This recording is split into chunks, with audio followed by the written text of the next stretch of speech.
다른 별들 주위를 돌고 있을 수많은 외계 행성들에도 생명이 살고 있을까? 만일 살고 있다면 외계 생명도 지구에서처럼 탄소를 기본으로 하는 유기물일까? 외계 생명은 지구 생명과 얼마나 비슷하게 생겼을까? 아니면 그곳 환경에 적응하느라 우리와는 판이하게 다를까? 또 다른 무엇이 있을까? 우리가 지구 생명의 본질을 알려고 노력하고 외계 생물의 존재를 확인하려고 애쓰는 것은 실은 하나의 질문을 해결하기 위한 두 개의 방편이다. 그 질문은 바로 우리는 과연 누구란 말인가이다. 지구가 생명의 발생과 서식에 있어 완벽한 조건을 갖추게 된 것이 얼마나 놀라운 우연이며 지구인들에게 얼마나 큰 행운이냐고 감탄하는 소리를 우리는 주위에서 종종 듣게 된다. 적절하게 유지되는 온도, 액체 상태를 유지하는 물의 존재, 산소를 충분히 포함한 대기권 등 사람이 살아가는데 꼭 필요한 조건들이 지구에 완벽하게 갖추어져 있는 듯하다. 하지만 이러한 감탄성 주장이 부분적으로는 원인과 결과를 혼동한 데서 비롯된 것임을 알아둘 필요가 있다. 지구의 자연 환경이 인류에게 훌륭한 조건을 제공하는 것 같이 느껴지는 이유는 모든 생물들이 지상에서 태어나서 바로 그곳에서 오랫동안 성장해 왔기 때문이다. 초기 생물들 중에서 지구 환경에 잘 적응하지 못한 종들은 모두 사라져버렸다. 우리는 다행히 잘 적응할 수 있었던 유기물의 후손이다. 우리와 다른 세상에서 진화하고 적응해서 살아남은 물질들은 또한 자기네 환경을 극찬할 것임에 틀림이 없다. 지구 생명이 들려주는 음악 중에서 짤막한 한 토막을 소개해보겠다. 1185년 일본의 내에 단노우라에서 헤이케파와 겐지파가 천황의 자리를 두고 운명의 해전을 벌였다. 헤이케 함대는 전멸당했다. 살아남은 사람이라곤 여자 42명뿐이었다. 이들은 원래 궁중의 시녀였는데 그 후 전쟁터 근처에서 살던 어부들에게 몸을 팔면서 살아야 했다.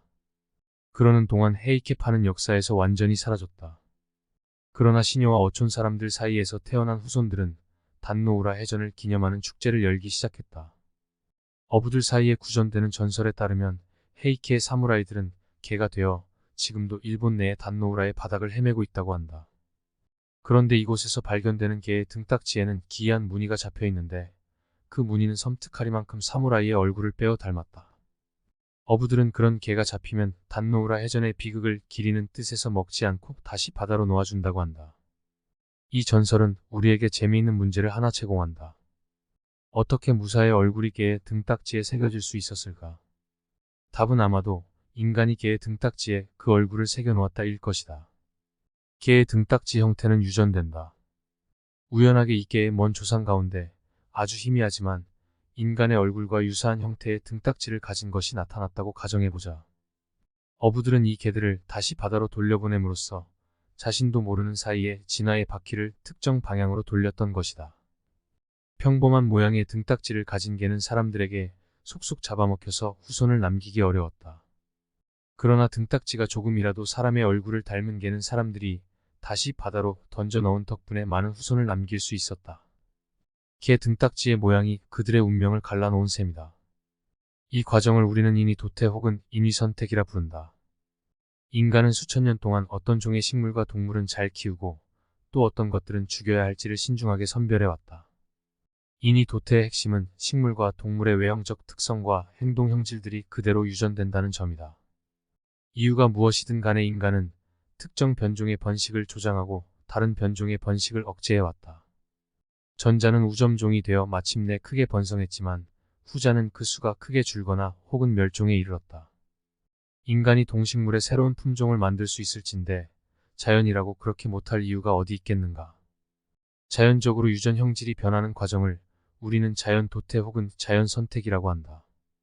자연 도태가 진화의 기작이라는 사실은 찰스 다윈과 엘프리드 러셀 월리스가 우리에게 가져다준 위대한 발견이다.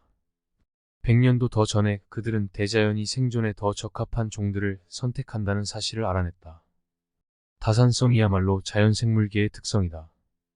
자연은 살아남을 수 있는 개체보다 훨씬 더 많은 후손을 낳게 만든다.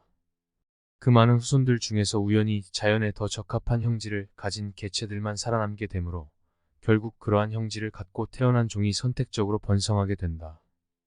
유전 형질의 급격한 변화를 가져오는 돌연변이는 순종을 낳는다. 그러므로 돌연변이가 진화의 동인이 된다. 수많은 돌연변이들 중에서 생존율을 증대시킬 수 있는 소수만이 선택되므로 오랜 기간에 걸쳐 생물은 하나의 형태에서 다른 형태로 서서히 변화하게 된다. 그 결과 우리는 새로운 종의 탄생을 보게 되는 것이다. 이것이 바로 종의 기원이요, 진화의 실현이다. 많은 사람들이 진화론과 자연선택 이론을 들었을 때 심히 분개했다. 아직도 분개하고 있는 사람들이 많다. 우리 조상들은 지구 생물들의 우아함에 감탄했다. 즉 생물이 자기 기능 수행에 얼마나 적합한 구조를 하고 있는지 이해한 다음 이것을 위대한 설계자에 대한 증거로 삼았던 것이다. 우리가 자연스럽게 받아들이고 있으며 마음에 들어하는 설계자가 존재한다는 생각은 생물 세계에 대한 전적으로 인간적인 해석인 것이다. 그러나 다윈과 앨리스는 설계자가 존재한다는 생각만큼 우리 마음에 들고 또 그만큼 인간적이지만 설계자의 존재보다 훨씬 더 설득력 있게 생명 현상을 설명할 수 있는 또 다른 해석을 제시했다. 그것이 바로 자연선택이 진화의 원동력이라는 설명이었다. 자연선택은 영겁의 세월 속에서 생명의 소리를 더 아름다운 음악 작품으로 초탁해왔다. 진화의 비밀은 죽음과 시간에 있다. 환경에 불완전하게 적응한 수많은 생물들의 죽음과 우연히 적응하게 된 조그마한 돌연변이를 유지하기 위한 충분한 시간 말이다. 유리한 돌연변이 형태들이 서서히 축적되기 위한 긴 시간이 바로 진화의 비밀이다.